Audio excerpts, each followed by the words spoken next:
దేవుని ఘనమైన శ్రేష్టమైన పరిశుద్ధ నామమునకు మహిమస్తుతి ప్రభావములు కలుగునుగాక. పరిశుద్ధాత్మ దేవుడు మరి ఒక నూతన దినాన్ని మన జీవితంలో అనుగ్రహించి ఉన్నారు. ఈరోజు ప్రార్థన చేసుకొని దేవాది దేవుడు సిద్ధపరిచిన వాగ్దానమును ప్రార్థన పూర్వకముగా పొందుకుందాం. తలలో వంచండి ప్రార్థన. పరిశుద్ధుడానికి వేలాది వందనాలు స్తోత్రాలు. ఉదయకాల సమయంలో మేమందరం నీ సన్నిధికి వచ్చి ఉన్నాము. ఈరోజు మాతో మీరు మాట్లాడి దర్శించిన కృపను భద్రపరచమని యేసు నామమున అడిగి వేడుకొనుచు ఉన్నాము మా పరమ తండ్రి, ఆమేన్. ఈ దినం దేవుని వాగ్దానమును చదువుకుందాం.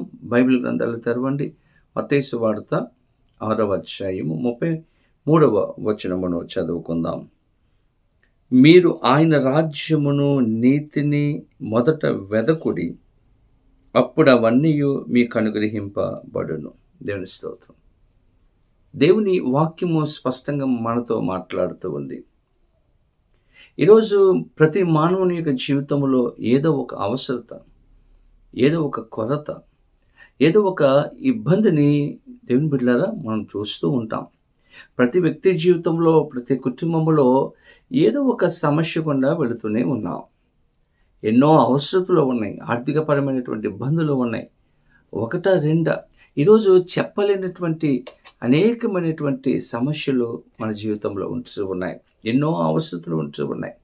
పిల్లలకు ఫీజులు కట్టాలి, ఇంటి అద్దె కట్టుకోవాలి, కుటుంబ పోషణ జరగాలి. ఎన్నో అవసరతలు ఉంటూ ఉన్నాయి. ఈరోజు ప్రతి మానవునికి జీవితంలో ఒక చింత, ఒక వేదన, ఒక నిరుత్సాహం, ఇవన్నీ కూడా ఎప్పుడు తీరుతాయి? మన కష్టాలన్నీ కూడా ఎప్పుడు పోతాయి? ఎప్పుడు ఇవన్నీ కూడా అనుగ్రహింపబడతాయి? మన అవసరతలు ఎప్పుడు తీర్చబడతాయి అంటే వాక్య స్పష్టంగా చెప్తూ ఉంది. మనము మొదట ఆయన నీతిని, రాజ్యమును మనము వెతికినప్పుడు అప్పుడు అవన్నీ మీకు అనుగ్రహింపబడును. నిజమే. దేవుణ్ణి మనం వెతికినప్పుడు, దేవుని దగ్గరకు మనం వచ్చినప్పుడు, దేవుణ్ణి మనం ఆశ్రయించినప్పుడు మనకు ఏది అవసరమో అది మనకు అనుగ్రహిస్తాడంట. కాబట్టి మన అవసరతలు తీరాలి, మన కష్టాలు తీర్చబడాలి, మన శ్రమల నుండి మనము విడుదల పొందాలంటే మొదట మనము దేవునిని మనము వెతకాలి, దేవుని దగ్గరకు మనము రావాలి. యేసుప్రభు వారు అరణ్యంలో ఉన్నారని అనేక మంది జనులు తెలుసుకుని యేసుప్రభు దగ్గరికి వెళ్ళారంట. ఆయన దగ్గరికి వెళ్ళినప్పుడు యేసు వారిని చూచి వారి మీద కనికరపడి వారిలో రోగులైనటువంటి వారిని స్వస్థపరిచాడు. అక్కడ వచ్చినటువంటి ప్రతి ఒక్కరికి కూడా ఇంచుమించు 5,000 మందికి పైబడి ఉన్నటువంటి జనులకు దేవుడు ఆహారం అనుగ్రహించాడంట. వారికి ఉన్నటువంటి అవసరతలు దేవుడు తీర్చాడు. కొంతమంది అనారోగ్యము, బలహీనత కలిగి ఉన్నారు, వారిని స్వస్థపరిచాడు.